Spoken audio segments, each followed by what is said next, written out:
Good morning, everyone. I'm Noelle McClooney, and I will be presenting service today along with Tom Edge. Tina Jones and Steve Israel are providing technical assistance, and Ted Goldman over here is our music director.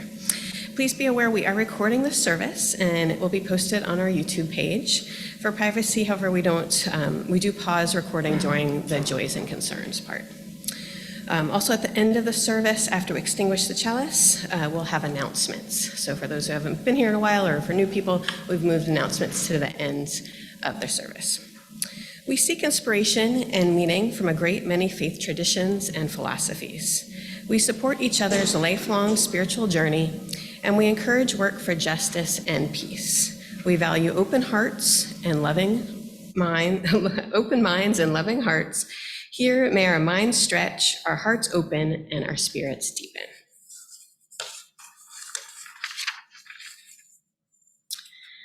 If this is your first service at MVUC, please note we are a diverse group with varying interests and beliefs, and our services are varied in format, tone, and topic.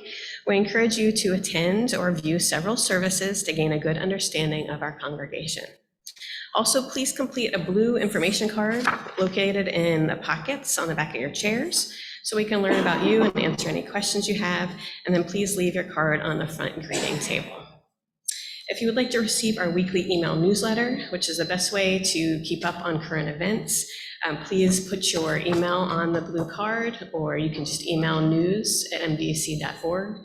Again, those are a weekly email that goes out, says what the upcoming service is, all the different events and things that are happening. So really important to get on that email list if you want to know what's going on. Please take a moment to think of all your friends at MVUC. You can greet them here in person or with a comment in the chat box. Let us support one another.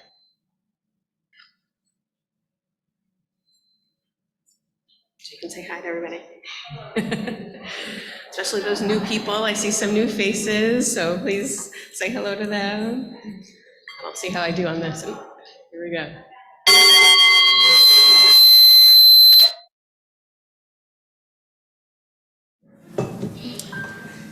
I got to practice that next time.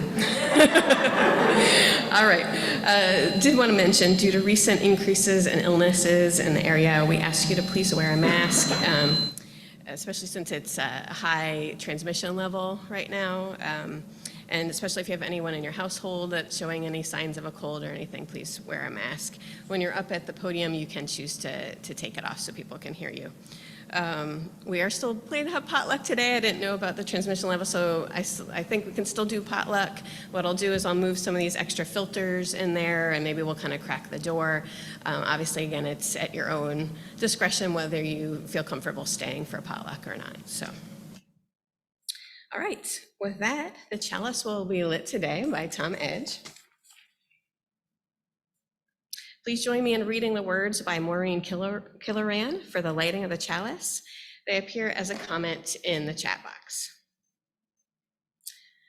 Hold fast to dreams, for if dreams die, life is a broken winged bird that cannot fly.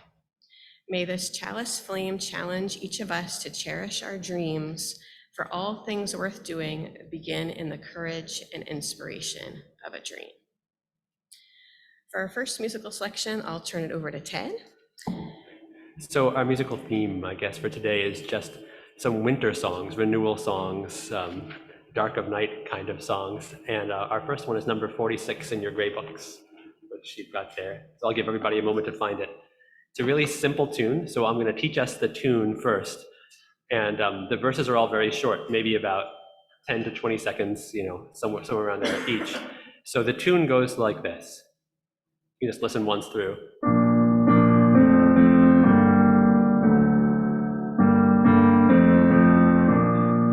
Can we just hum that first half of the tune together so we all get it in our ears?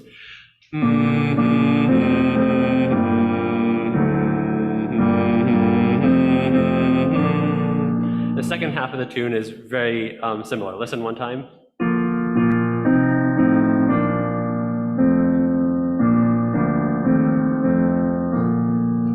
Hum the second half together.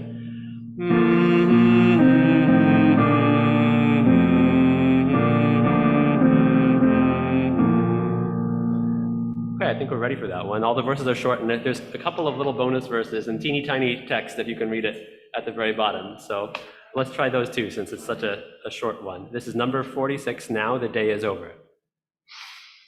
Now the day is over, night is drawing nigh, shadows of the evening steal across the sky. Now the leafless landscapes settles in repose, waiting for the quiet of the winter snows. Now as twilight gathers, let us pause and hear all the slowing pulse beats of the waning year. Tiny text now. May the seasons' rhythms, strong and slow and deep, soothe the mind and spirit, lulling us to sleep. Last one. Sleep until the rising of another spring keeps the ancient promise, fall and winter bring. And now we sing out the children with a hymn whose number I can't remember, but it's really simple. It's Go Now, 413. It's very, very simple. It just goes, go now in peace, go now in peace. Go now in peace, go now in peace. May the spirit of love surround you everywhere, everywhere you may go.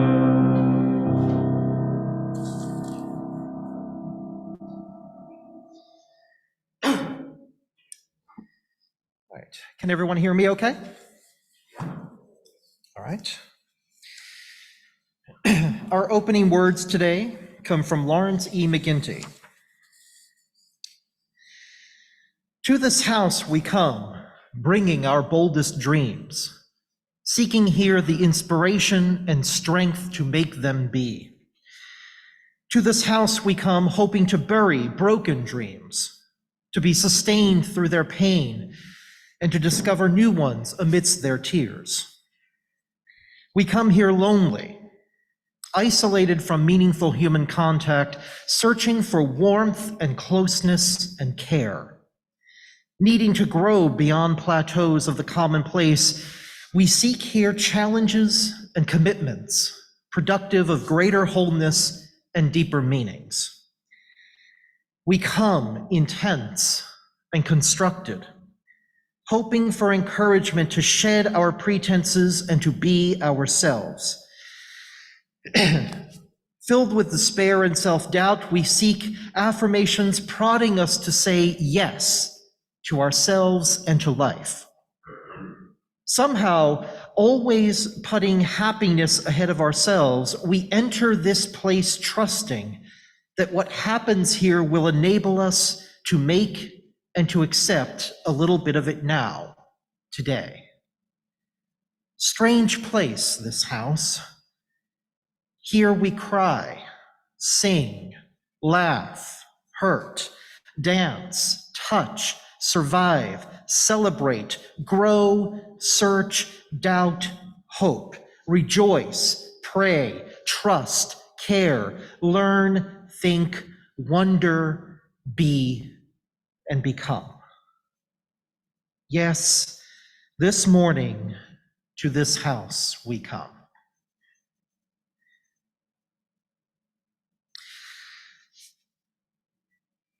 I'm going to let you in on a little secret. When it comes to writing a service, I sometimes get pretty lazy. Ever since ever since the first time I helped Reverend Lynn put a service together, I have drawn on the same set of 4 welcoming words that we have been using for years. Not once have I written an original welcome or even looked one up online. Could I? Yeah, nobody's stopping me. I mean, you all let me say whatever I want up here, which is both intoxicating and terrifying at the same time. None of you would storm out of the sanctuary or close your Zoom link if I dared to come up with something new to start the service. I've lost track of how many times I've heard those same opening words, which some of us can probably recite from memory if pressed. In fact, I feel like I go into autopilot when putting together a script. Have I been asked today to address some touchy subjects and address the big problems facing our world? Well, then I use, we joined together this morning to seek justice, equality, and fairness in the world. Am I addressing some broader concept that unites us and celebrates our shared humanity? Easy. We greet you today as you join us in a wider search for truth and purpose. Not quite sure where something fits. Use the default option. We gather today to foster our understanding of our place in the universe, blah, blah, blah, yada, yada, yada. And if we're talking about our connection as you use to other faiths and worldviews, I choose, we seek inspiration and meaning from a great many faith traditions and philosophies. There's something to be said for that repetition. If you grew up within a certain religion, you may remember specific prayers or parts of service that you heard week after week, year after year. For many people, that engenders a sense of familiarity, of comfort. I feel that way when I hear these opening words again and again, along with the songs that we tend to repeat. But in hearing those words so often, we can grow complacent to the point of forgetting their meanings. Those words were not selected randomly. They remain a part of our services because they help guide us toward a certain frame of reference. Each one lets us know what primary lessons we should draw from the readings and reflection that day. And every now and then it is useful to sit down and consider why they still matter to us. Over the last few months, I've heard different members of this congregation invoke today's welcoming. They have talked about their desire to be inspired by what they hear on Sunday mornings. If we're being honest, that is the essence of why we have all joined this congregation and remain a part of this faith community. We feel something in this space among these people that helps us to connect with one another and tap into the best we have to offer. We want an experience in this space every weekend that reminds us of the good in this world and how we can foster more of it. We seek inspiration. Instead of allowing ourselves to take those words for granted, let's sit with them today and truly consider their meanings for our faith community and our larger world. Start with the last word, inspiration. Years ago, when I worked as a legal assistant, I remember coming across a story in a deposition I read. Now, for contractual and legal reasons, I cannot go into detail about the case or the client, but I remember a story of 2 engineers tossing around ideas over a couple of plates of Chinese food. They worked for a company that manufactured underground storage units for gas stations. You know, the systems that actually hold the gasoline in the ground before it comes up to the pump when you're pumping into your car. Now, installing these systems is always a hassle, but maintenance was a huge issue. Every time there's a problem, you needed to dig up the entire space, remove these heavy metal piping systems, and they were tasked with working out a way to change this. One of those engineers, fork in hand, dug into his plate of lo mein and stopped. He started to move a noodle around on his plate.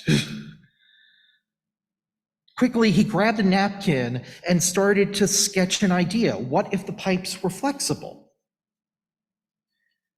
When you needed to remove them, it would be much easier to pull out a defective pipe and replace it with minimal digging or disruption to the worksite. That moment where his thoughts about engineering collided with the contents of his plate completely changed how an entire industry operated. And every time you fill your gas tank, you are using the products of that flash of inspiration. Now, as a rule of thumb, I hate when people give a dictionary definition of any term. It always feels like the student who's trying to meet a word count or the person who's afraid to give an opinion because people might think it's wrong. But most of the definitions of inspiration remind us that it involves the process of becoming infused with something beyond ourselves, something that renews us, gives us life, and awakens us to what is possible. Whether we are taking in air or ideas, at its best, inspiration is a fresh start. Psychiatrist Neil Burton points out that for much of human history, people have speculated where inspiration comes from. Is it a gift of divine beings bestowed upon us by the muses, the gods, the Holy Spirit? Is it an unknowable energy that comes from within? Is it a product of our connection to the universe? Does it come from other people and the examples they set through their words and actions? Can it be the product of sitting with your own thoughts and hopes, working through them until you have a moment of realization? Or can it come with the turning of a calendar to a new year?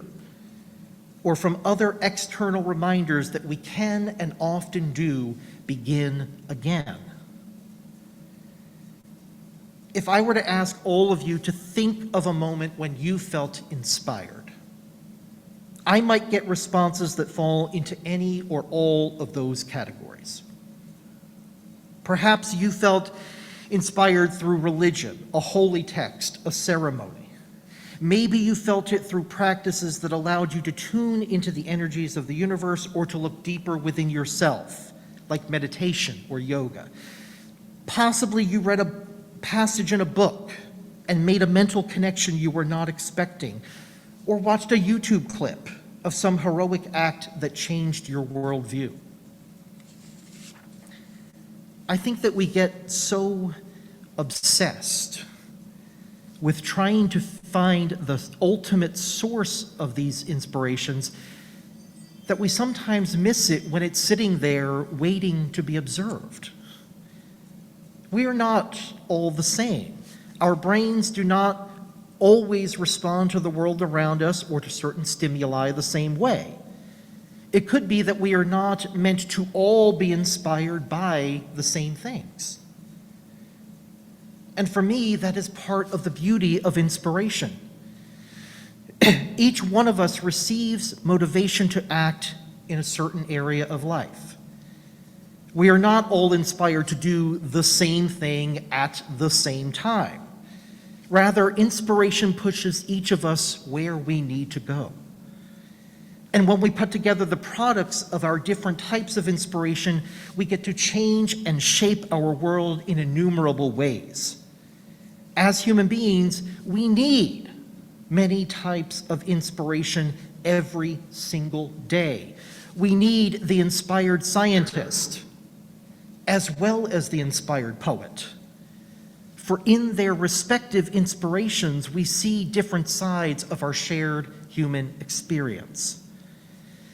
Each of us does not have to mirror their exact energy or contribution. Rather, we can look at what inspires us and the actions we take upon that inspiration as one part of what humanity needs as a whole. This leads into the second word, seek. Here, I disagree with many of the experts who study the psychology of inspiration. For them, one key thing that distinguishes inspiration from motivation is that inspiration simply happens. We don't try to look for it or to make it appear. In fact, they point out that when we try too hard to be inspired or to find inspiration, we often make it harder to achieve. Now, I agree, we cannot make inspiration appear on demand. Anyone who's wrestled with writer's block understands that. But I point to the work of these same psychologists who suggest that there are things we can do in our lives to make us more receptive to inspiration, not to mention better prepared to act upon it when it occurs. One of the key things we can all do in our search for inspiration is to seek out new ideas and to continue the lifelong pursuit of learning. Notice that I did not say we can read a lot more. I would love to do that. I don't always have the energy to do that. I'm not going to stand here and tell you that there's only one way to learn or to expand our understanding of the world around us. Quite frankly, I don't care if you are inspired by a great work of literature, a TikTok, a hike in the woods, or a prayer. But inspiration often comes when our existing ideas and experiences are in conversation with those of others. Sometimes inspiration comes because our brains encounter completely different and seemingly unconnected ideas together at the perfect time. When we nurture our own curiosity, we increase the likelihood that these moments will happen. Every time that we talk about seeking inspiration, it is also a literal call to action. For in the end, what is the meaning of inspiration if we do not act upon it? Blogger and entrepreneur Derek Sivers argues that constantly seeking inspiration is anti-inspiring. After a while, even if you've collected all of these inspiring thoughts and experiences, what does it mean if you keep it bottled up inside of you? Just as importantly, this serves to remind us that we must constantly strive to create a society in which all may be inspired and have room to act upon that inspiration. The late paleontologist and science historian Stephen Jay Gould once wrote, "I am somehow less interested in the weight and convolutions of Einstein's brain than in the near certainty that people of equal talent have lived and died in cotton fields and sweatshops." The limits we impose as a society on specific groups of people can never completely hinder the impact of inspiration, but it can certainly limit the opportunities for people to act upon it, and in turn, to inspire others. Carter G. Woodson, the historian who established the foundations of what is now Black History Month, wrote in 1933 of the need for Black students to learn about inspiring figures and words of the Black experience worldwide, that without them, our schools would merely teach students of color that the best to which they could aspire is to mimic what white people have done. Woodson warned us 90 years ago of the dangers for our society when we place artificial restrictions on who has access to innovation and inspiration. When we do, he warned, we hold back the possibilities for our country and our shared human race as a whole. I do want to make it clear that in acting upon inspiration, we should also be open to a variety of ways in which this can take place. Too often today, we hear people talking about inspiration only in terms of making money, turning our ideas into profits and using it purely to advance our career or financial standing. We should not limit ourselves to thinking that these are the only worthy types of inspiration to seek. But it does make sense if we say that we want inspiration to ask ourselves, to what end? Why do we want inspiration? What would we do if we receive it? How would we share that with others? Here, I like the idea that as UUs, we are actively looking for opportunities to receive inspiration. It reminds us, even as we await it, that we are not passive beings, acted upon but never acting ourselves. No, when we say that we seek inspiration, it is a demand pointed towards ourselves and each other. It encourages all of us to try new things, to engage new ideas, and to share those experiences with one another. And in the end, it brings us to the most important word in that welcoming statement: we.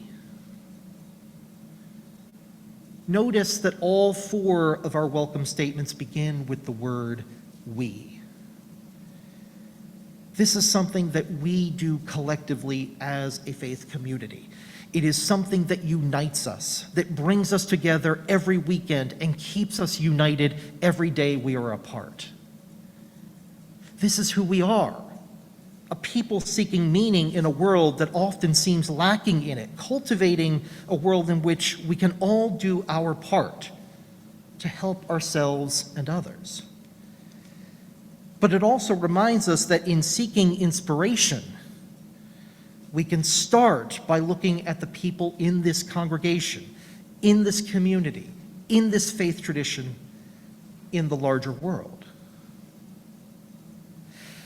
Last fall, the UUA announced a common read for 2022-23.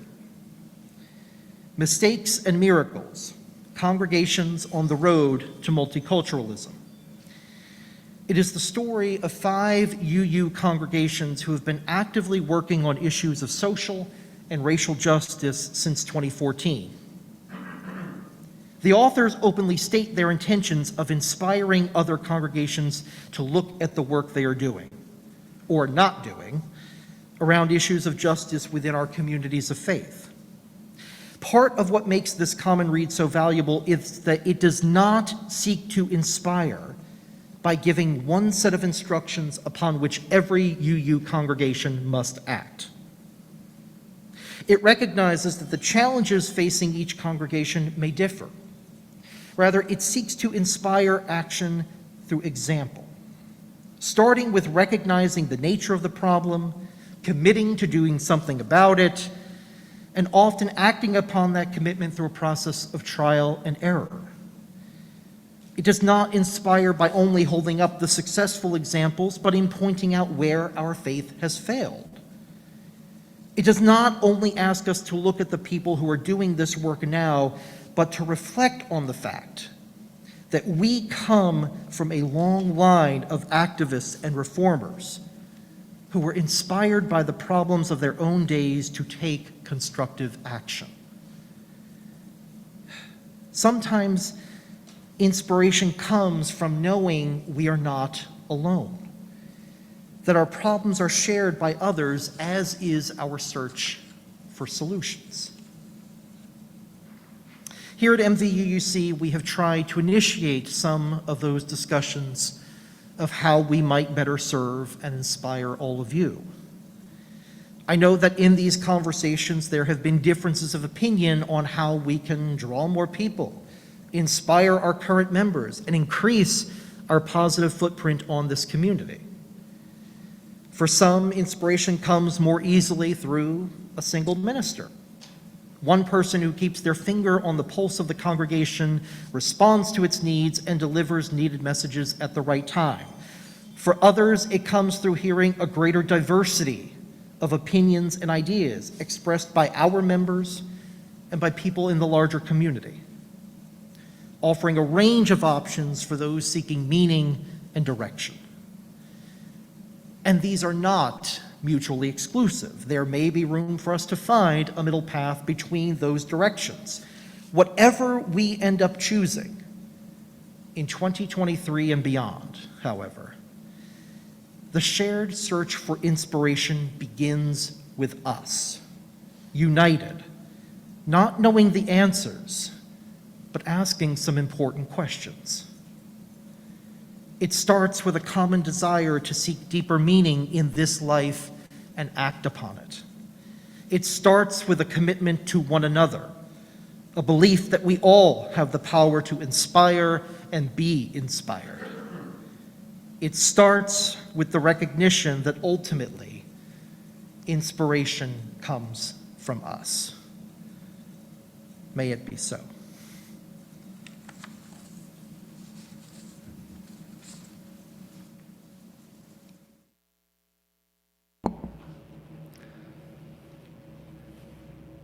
Our next music is number 55 in your gray books, Dark of Winter, continuing our winter theme.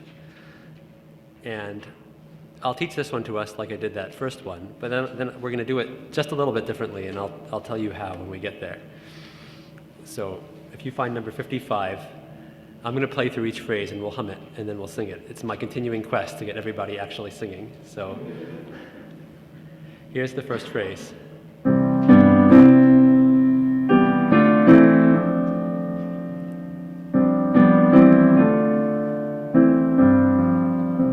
Let's hum that one together.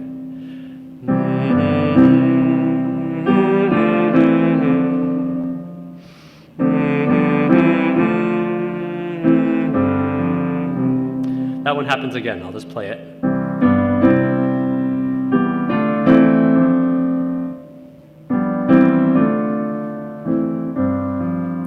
Okay, here's the contrasting phrase. Listen once and then we'll hum it together.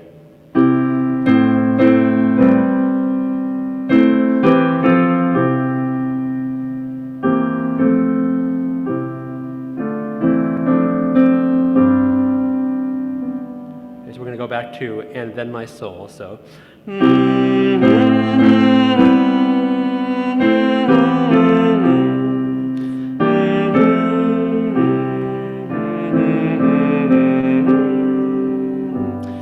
Last one is very similar to the first phrase.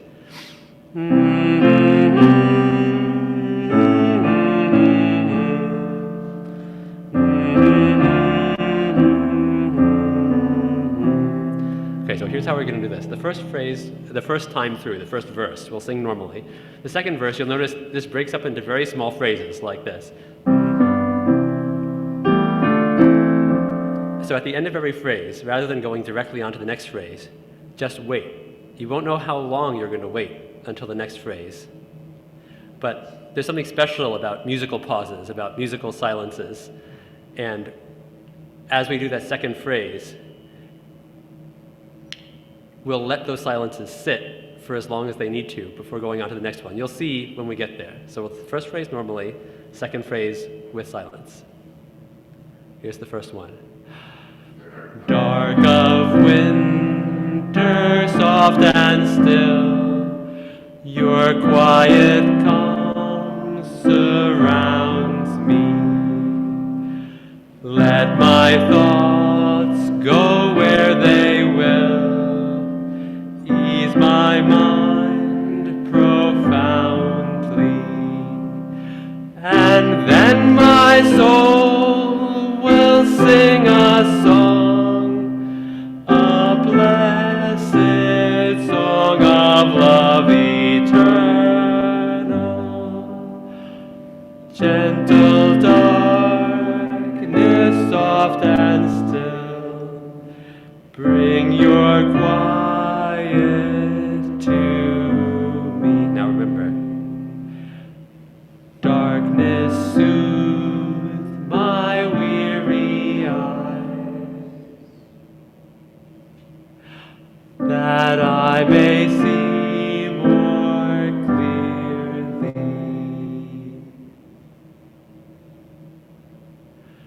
When my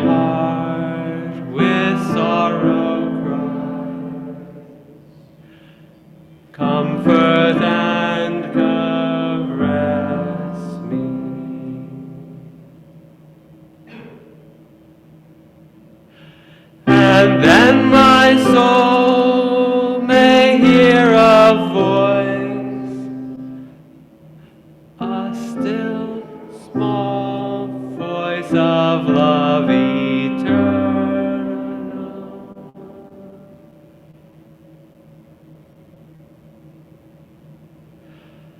Gentle darkness fears arise.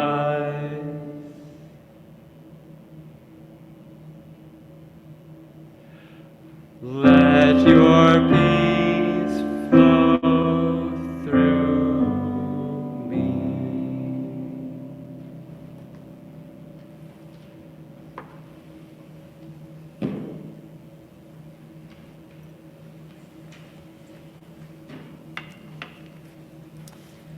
First, I just wanted to ask everybody to check their phones to make sure they don't have a reminder going on their phone. I keep hearing a twinkling. Such as this one. So if you could check your phones. If that's your just to make ringtone, it's sure- you. Thanks. For the UU Principal Connection, I just want to keep it very simple. For those of you who are new, who maybe haven't come to a UU congregation before, I ask you to look at the back of your order of service. And on there, you'll see the eight principles that we follow here. And obviously with Tom's talk today, it was all about inspiration, which clearly links to our third principle, acceptance of one another and encouragement to spiritual growth in our congregations, as well as our fourth principle, a free and responsible search for truth and meaning. Now we pass our offertory basket. Visitors, we welcome you to donate cash or via our PayPal link using the QR code in the basket. Please note that what predominantly supports MVUC, however, is our annual pledges by our members or friends. The yellow cards located in the pockets on the back of the chairs are used to indicate this support and can be also placed in the offertory basket. We encourage anyone that believes in our mission to consider becoming a member and to pledge support. Please email news@mvuc.org if you're interested in learning about the benefits of being a member and how to pledge.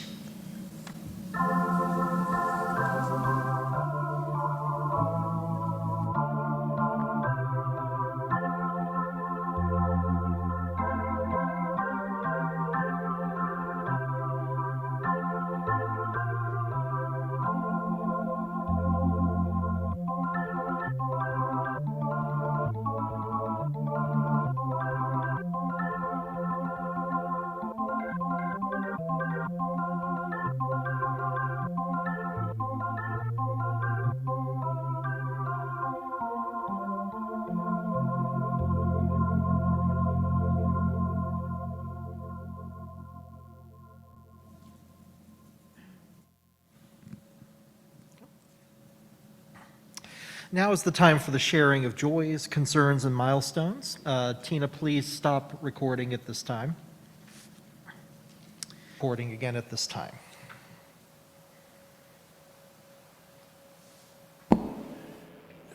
Our next spot has become one of my favorites here. Of course, I'm biased because it involves music, but nevertheless, it's our little bit of breathing music in our moment of silence. And if you're new here, I'll just briefly explain how that works. It's not terribly complicated. I also like that it happens very close to when we're supposed to be over, because it's really hard to introduce a moment where you do nothing when you're almost supposed to be done. It's like, oh no, we're going to run over. But I think that's probably the most important time, to be able to sit back and do nothing for a moment when you're almost at the deadline.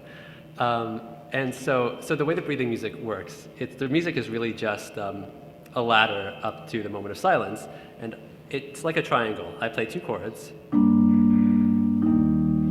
there's an in-breath chord and an out-breath chord, and there's the space in between, which is the silence, which is, again, it's sort of a special silence when it's bracketed by music or bracketed by something else. And eventually, the chords stop, and we'll just have the silence part left over. That's all, just like this. In, out.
closing words today are from Robert F. Kaufman.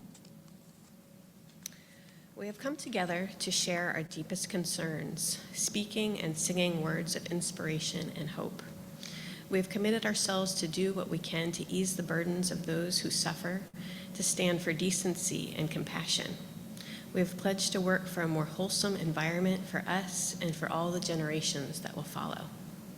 But these are just words. The hymns we sing are just songs. All our reflections are just idle thoughts. When we convert them all into loving and responsible action throughout the week, then and only then will this morning become what we want it to be, a time of worship. Please join me in reading the words for extinguishing the chalice that can be found in the order of service or in the Zoom chat box.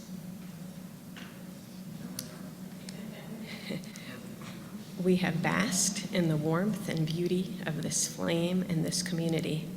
As the chalice flame is extinguished, let us carry its glow within. Let us kindle new sparks within these walls and beyond. Now is the time for announcements. Does anybody have announcements? I'll let you guys go first, and then I'll say what, yeah.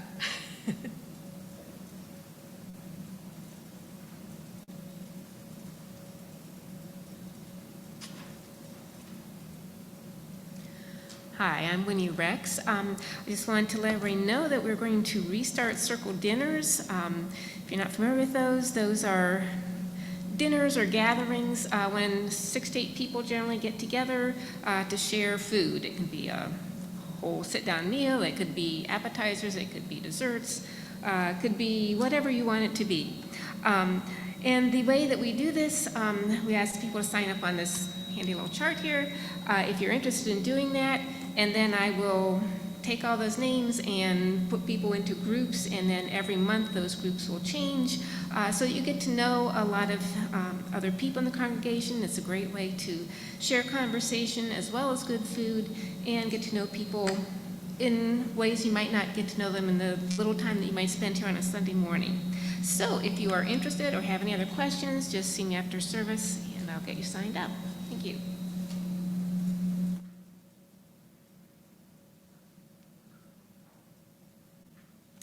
Yeah, and then just to add on to that, if you're not comfortable or you don't really have the space to host at your house, you're always welcome to host here. So say it's your your month to host, you could have your group meet up here. So just kind of keep that in mind as well. I did want to make an announcement that membership committee, we're going to meet. So whoever's here, we thought we would just kind of meet out at potluck and kind of talk. We're going to start with just kind of looking at our membership friends list and clean that up and make sure we're all current with that, and then kind of look at some other things. Sunday Service Committee has been going good every month. Again, if you're ever interested in coming to those, just let me know. I can send you the link for that. The dates usually we put in the newsletter so you know when those are. And then if you ever have ideas for services, whether that's one that you want to present or you know an outside speaker that could come in, please let me know. If you are interested in presenting, we can help you through the process if you've never done that before. We're very supportive and can help you do that. Yeah, so that's on that. Again, for potluck, we have it out there. We will do what we did last time. If anybody else can help me serve, I'll serve, and if a couple other people, we'll wear masks and kind of serve the food out, and we'll have the hand sanitizers, and then I'll bring the filters in there. So I think it's as safe as a potluck can be. So with that, thank you. No other announcements? Okay. Yeah, I already said all that. So good. Our closing song is number 311. It's Let It Be a Dance. And we're doing the third verse, which is, it's an interesting song. The first 2 verses are about dancing, and the third verse is a little bit different. It fits with our winter music, I think it fits with our theme for today, I'll just say. So we're going to do the third verse of Let It Be a Dance. I'll play a little intro to give you the tune in case it's unfamiliar or you're new here.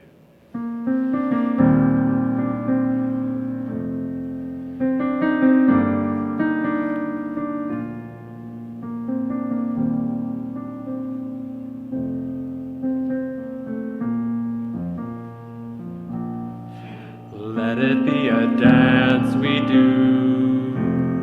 May I have this dance with you through the good times and the bad times too. Let it be a dance. Morning star comes out at night. Without darkness there's no light. If nothing's wrong, then nothing's right. Let it be a dance. Let it be a dance. Let it be a dance. Let the sunshine, let it rain. Share the laughter, bear the pain. And round we go again. Let it be a dance. Very nice.